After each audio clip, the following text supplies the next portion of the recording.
Continue now. Deputy President Paul Mashatile, as the chairperson of the South African National AIDS Council, SANAC, is leading the commemoration of World AIDS Day from East London today. The theme for this year, equal rights, equal care.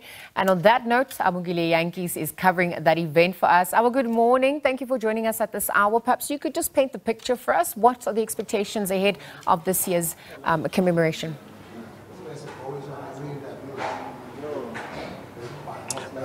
Well, a very good morning to you too, Lizel. Well, we're coming to you from Cecilia Makiwane Hospital here in Tanzania, where the Deputy President of the country, Paul Mashatile, will make his first stop before going to Sisa Dukashe Stadium, where the main event will be happening. And he will be the one delivering the keynote address. We're expecting the likes of the Health Minister, Dr. Aaron Motsoaledi, to be there too, and the Eastern Cape Premier, Oscar Mabuyane, to be there too. So Oscar Mabuyane has already made his way here at the Cecilia Makiwane, waiting for the Deputy President. Let's bring him into the conversation for now. Sir, thanks a lot for your time. It's quite a big day. As the province, how are we doing in ensuring that HIV and AIDS is a thing of the past for the people of the province? Thank you very much. Good morning, Janjis. Good morning to viewers as well. We're relatively doing okay as a province against all odds. You'd understand, the more you address the issues of development, the better, so that people can live much better and better. But we have been observing quite a significant decline since 2000 on new infections. Yes, we are also seeing a bit of upsurge as well lately. We've been having problems of adolescent and young people. That again, I think it's a behavioral pattern, it's an issue, social issue on how we are tackling that particular issue. Hence, we are launching the Global Alliance yesterday, provincial chapter, to focus on those young people, particularly the adolescent stages, to make sure that by 2030 we are actually getting rid of that particular behavioral trend. But also, in generally, on the mother-to-child transmission, we have actually made a drastic reduction on that. So overall, we are doing relatively okay. We're doing much better, and we believe with more improvement on the healthcare system.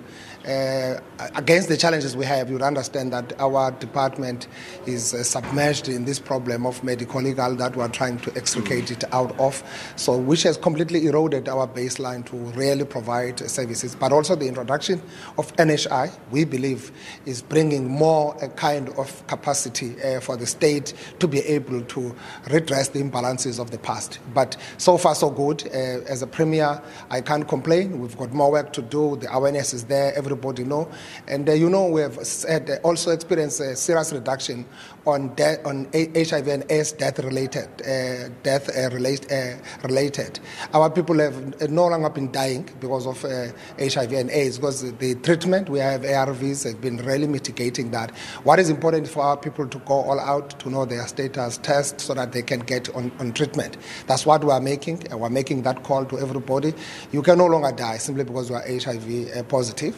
So you can only die if you don't care about yourself and about your life. So people must actually do what is right for them and be able to look after. So we've seen it beyond yourself knowing your status. You can be able to still live your life, achieve your dreams, take care of your career and all that. So that's what we want to do. Young people, that's why we don't want these reckless social gatherings that we see, your pens down and other things, where young people just get involved and indulge in wrong things that they can no longer control because they are under influence of liquor. So those issues are issues that we need to tackle and focus, because those are social ills that our societies are grappling with.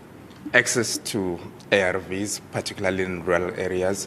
I did a previous story on this issue. Some people were complaining of the access, maybe it's the apathy to reach there, and some still even face issues of discrimination and stigma attached to people living with HIV. What's your response to that? Well, we still have that problem. As I've said, it's a societal issue, the issues of ignorance as well to those who are responsible. But I think also people must take full responsibility about their lives as well. Don't care who says what, look after yourself. Some that are just doing things because they don't know. But it's a problem. We can't at this day and age, after so many years, we still have problems of people who are still ill-treating other people. Well, I've not really heard much because immediately you are on treatment. What we don't want to see is for people to actually not be consistent on treatment and all those issues. So I would check that if there are issues like those who are on treatment are on treatment. They should be getting their medication monthly, or if it's monthly or whatever time that is necessary for them to. Premier, let's wrap it from there. We shall see you more in the afternoon. Well, that was the Premier of the Eastern Cape, Oscar Mabuyane, taking us through the day that lies ahead on this special occasion to commemorate World AIDS Day. We shall bring you more as this day unfolds. All right, thanks, Abongile, for that update. We'll continue to monitor those developments as the day progresses. Again, equal rights, equal care, that is the theme on this World AIDS Day.